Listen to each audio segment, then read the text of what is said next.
atmosphere like a silent accusation. Inside the capsule, Thessa didn't flinch. Her posture remained regal, unmoved by turbulence. Pride wasn't optional. It had been engineered into her. Every strand of her silver-black hair was smooth, her glowing violet eyes unblinking as the planet's surface came into view. Exile was meant to shame. For her, it only ignited something far more dangerous. When the craft landed in the humans' designated reception zone, she stepped onto concrete with the grace of a queen entering conquered territory.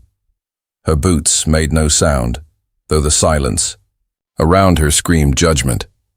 This was not a diplomatic mission, it was punishment.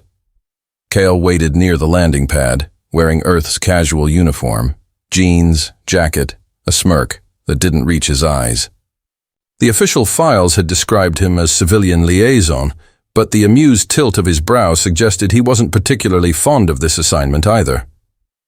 "You're taller than I expected," he said instead of welcome. She gave him a single blink, the Neuralian equivalent of disdain.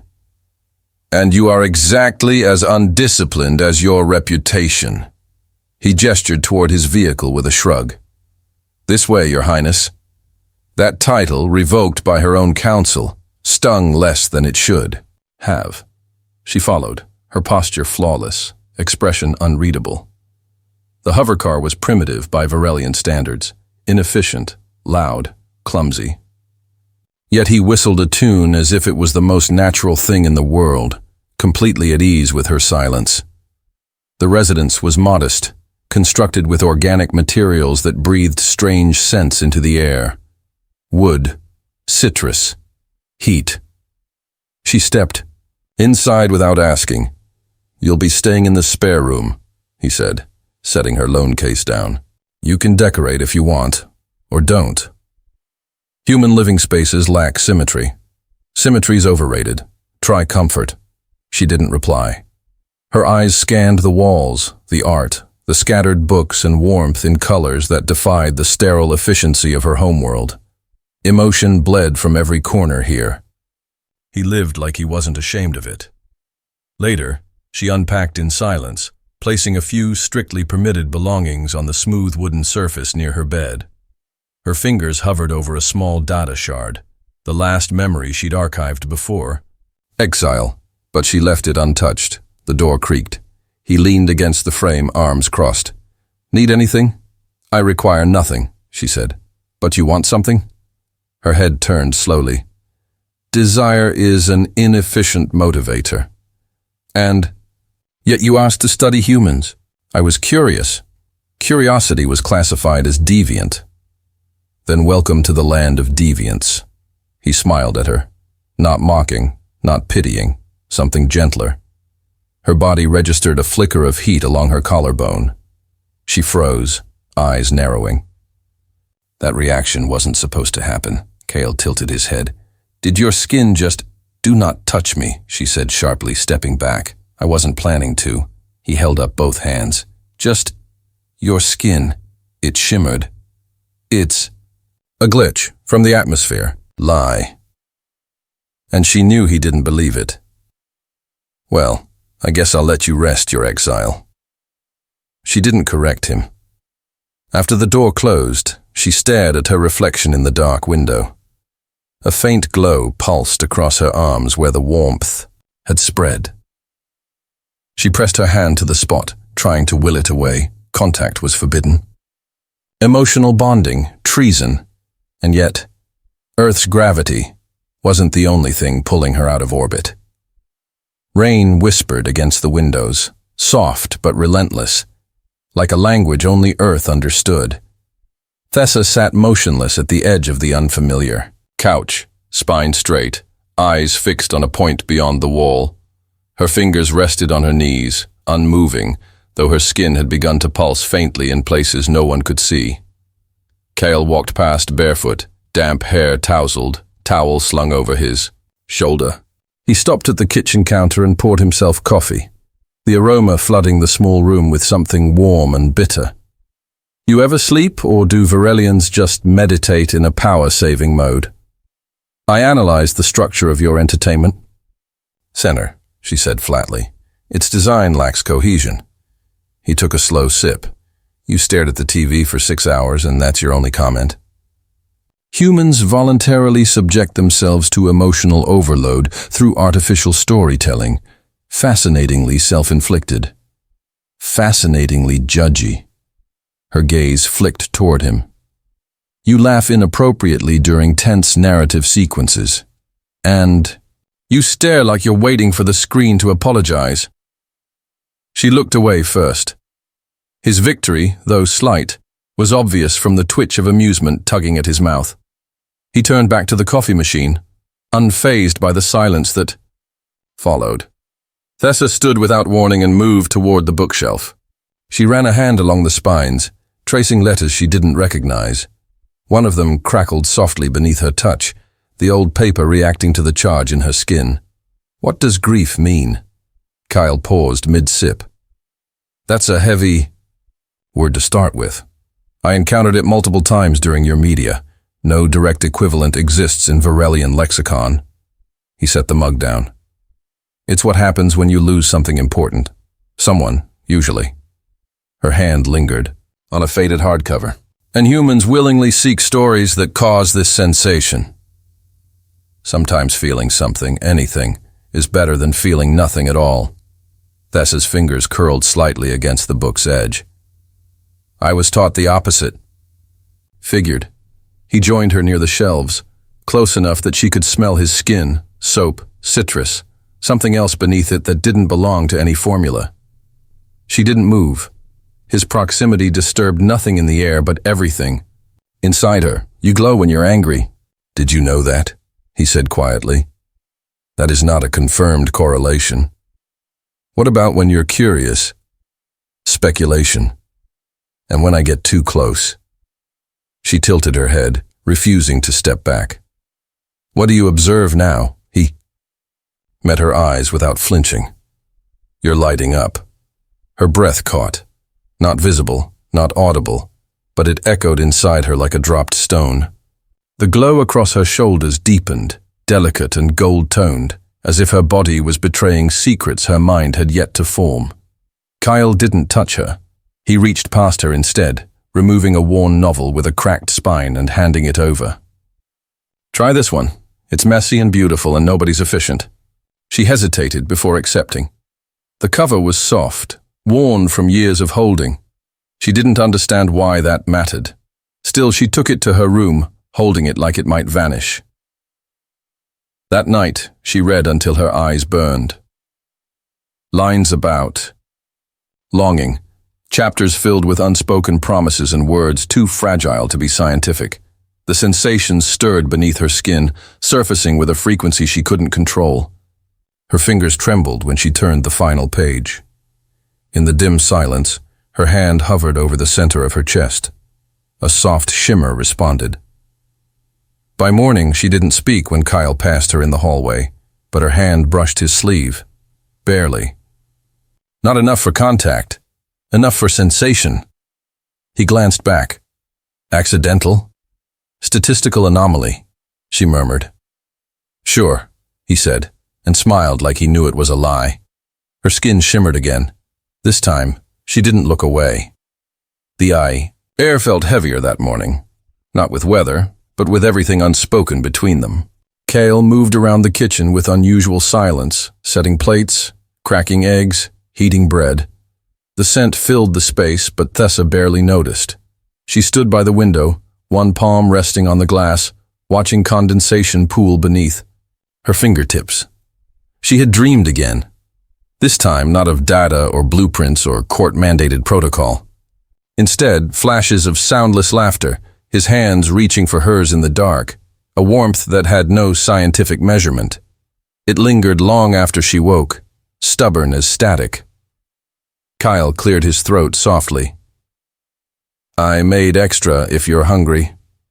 I do not require sustenance at this hour. Right. Forgot. Varelians run on spite and silence. Her mouth opened, then closed. Words formed, but none met the criteria for usefulness. She walked to the counter anyway, drawn not by appetite but by something else pulling at her, an ache she didn't understand. He slid a plate toward her. "You can ignore it, but I've seen you stare at toast like it's a riddle from the gods." Her hand hovered. "It is inefficiently prepared, burned on one side, slightly underdone on the other. And yet," he said, lifting his own slice with theatrical reverence, "somehow, it's perfect." The corner of her mouth twitched. Not a smile, not fully, but close. She took a bite. It crunched unevenly. The taste was unfamiliar, warm, sharp, slightly bitter from overdone edges, and yet strangely comforting. Her chest tingled faintly as she chewed. He leaned against the counter, arms folded. "I think your skin's glowing again." She didn't deny it this time. Instead, she turned to face him fully. "These reactions, they're escalating," I noticed. "They're not supposed to happen. That's probably why they feel real." Her hands clenched slightly at her sides. "My people believe emotion clouds progress." He stepped closer, voice lower. "Maybe your people are scared of what they can't quantify." "I am not scared," she said quickly, but her pulse betrayed her. The glow along her neckline deepened, flickering like bioluminescence. "Then explain what happened last night." Her breath hitched. "Nothing occurred. You touched my sleeve, and your whole body lit up like a sunrise." "That's not nothing." She looked away, chest rising with a sharp inhale. "It was unintentional." Your hand lingered. Silence stretched. His presence was too near, yet she didn't move. Her instincts screamed for distance. Her nerves reached for more. "I don't know what this is," she whispered. "It's not in a textbook," he replied. The words shouldn't have made sense, but they did. They pulsed inside her like waves against a dam. Logic told her to leave the room. Every cell in her body refused. He brushed his fingers against hers, soft, deliberate. This time, she didn't retreat. A shiver lanced through her spine. Her skin reacted violently, not with fear, but intensity. A luminous cascade that painted the room in soft, pulsing light. Her eyes widened in shock, overwhelmed by the strength of it. Kale." Her voice cracked. "You feel it too," he said. "Not as a question, I don't know how to stop it. Maybe you're not supposed to." She pulled her hand away with effort, trembling. "If they discover this, I'll be extracted, reassigned, stripped of memory." He didn't flinch. "Then we don't let them find out." "You don't. Understand. My bloodline is royal. My genome isn't mine. I was constructed to lead, not to feel." He stepped closer, expression fierce. "Then maybe feeling is the rebellion they never saw coming." For a moment, neither of them moved. Then she exhaled, long and quiet, like something heavy had left her lungs for the first time. "I dreamed of you," she said, barely audible. His expression softened. "Was I heroic? You were warm. You looked at me like I wasn't defective." Kale brushed a loose strand of her hair behind her ear. "You're not broken. You're evolving." Her eyes shimmered, but not from tears. Her kind didn't produce them. Still, something glistened beneath the surface, more honest than data. Then her skin flared again, soft golden along her collarbone. She didn't suppress it this time. He leaned forward slowly, his breath brushing her cheek. She didn't back away. Just before their lips met, a sharp tone blared from the corner console. A message. She turned to the screen. Her color faded instantly. A single line blinked in crimson. The crimson warning pulsed like a heartbeat on the console, each blink a countdown to everything unraveling. Thessa stood frozen, gaze locked on the message. Her chest rose with a sharp intake of breath, but no sound escaped. Kale moved behind her, his presence steady, eyes narrowing at the screen. "What does it mean?" he asked, though the answer trembled just beneath his skin. Her voice emerged, clipped, low. It means they know. How? They must have detected physiological fluctuations, unusual energy signatures, the skin reaction, my proximity to you. Her words spiraled faster, precision unraveling. Cale reached for her hand, but she pulled away, steps sharp as broken glass. This is irreversible, she whispered. They'll send an enforcer, maybe more. Let them come, he snapped. We haven't done anything wrong. In their eyes, emotional deviation is treason. His jaw clenched. Then maybe it's time someone challenged their eyes. She stared at him, stunned by the fire in his tone. For a brief moment, her expression cracked, fear bleeding through logic. You don't understand. They don't punish. They erase. Kyle stepped closer. We'll hide. Leave this place. Go off-grid. There's nowhere in this system beyond their reach. Then we find a way beyond it. Thessa shook her head, her skin pulsing with confused hues, a chaotic mixture of fear and longing. Running isn't strategy. It's desperation. Maybe desperation is all we've got. Her shoulders sagged, defeat tugging at her spine. She touched her stomach absent-mindedly. The gesture was small, unnoticed by Cale, until the second time she did it. He stilled. What was that? What? Your hand. You keep touching. She stepped back instinctively, the glow along her abdomen flaring, uncontrolled. He didn't need confirmation. Are you? She closed her eyes. Yes. The silence shattered something inside the room. He reached for the counter, steadying himself. How long? 2 weeks. Maybe 3. I felt the shift, but hoped I was wrong. You should have told me. You were already at risk. We both were, he said quietly. Now it's not just about us. A breath passed between them. Heavy, sacred. What happens to the baby if they take you? They'll label it an anomaly, terminate it before gestation stabilizes. A genetic threat. Cale's throat tightened. They'd kill their own heir? She's only an heir if she's born. Her voice trembled. To them, she's evidence, proof that love rewrites biology. He stepped forward. Then we don't let them erase proof. Her eyes burned with unshed rage. And what do we do, Cale? Fight an empire with a stolen car and domestic toast. His hand found hers again. This time she didn't resist. No. We use what they fear. Connection. Her expression sharpened. Explain.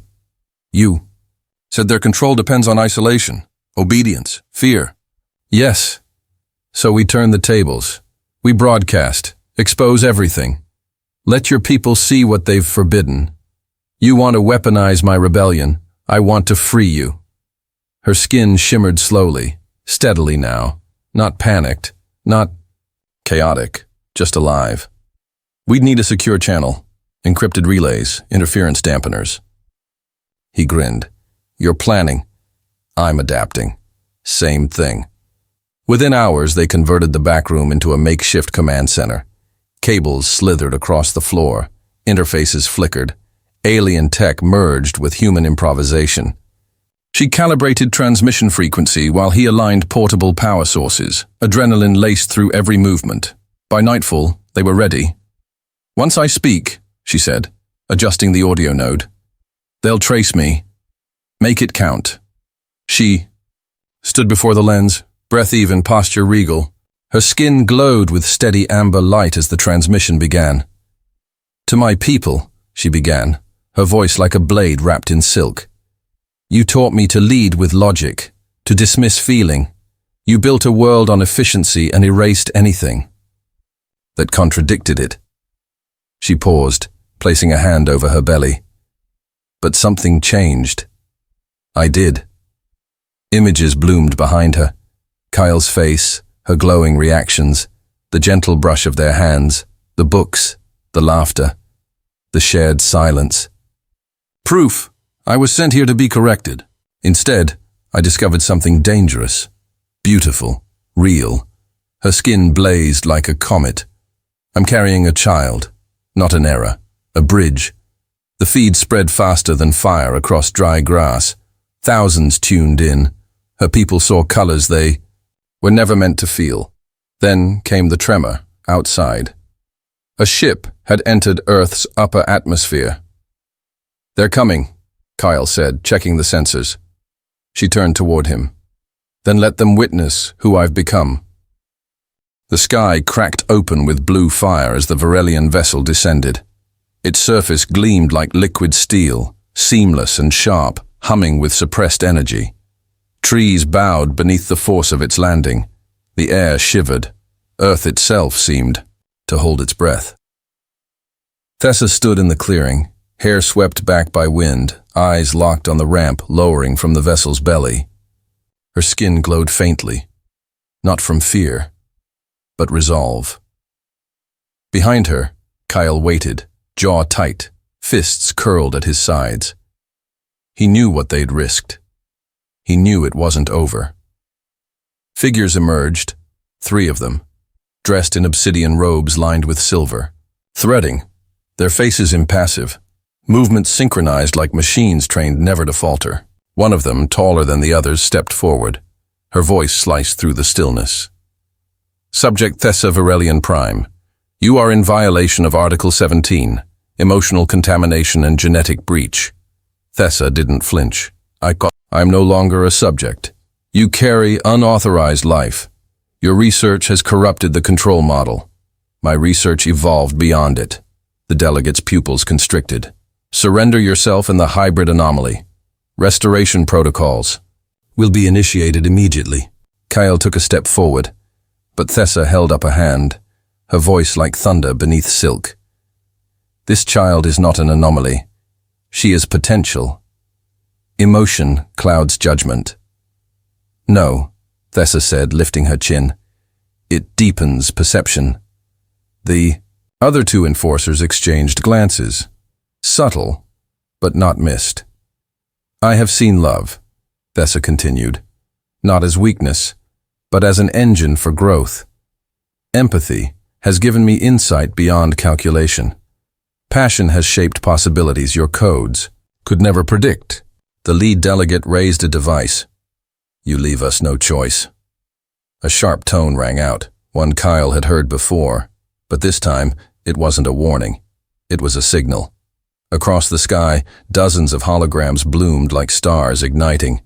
Thessa's earlier broadcast had gone viral, echoing through black market Varelian networks, pirate Earth feeds, and rebel tech enclaves. Screens filled with messages, testimonials, sympathetic voices, citizens, scientists, even quiet members of the Varelian elite, admitting what they could no longer suppress. Young girls watched from distant colonies, eyes wide, hair shifting colors they were told to hide. Couples stood hand in hand, terrified and elated to be seen. 1,000 lights flickered to life on a world that had long lived in shadow. One of the enforcers faltered. The leader's voice cracked. "This is illegal propaganda."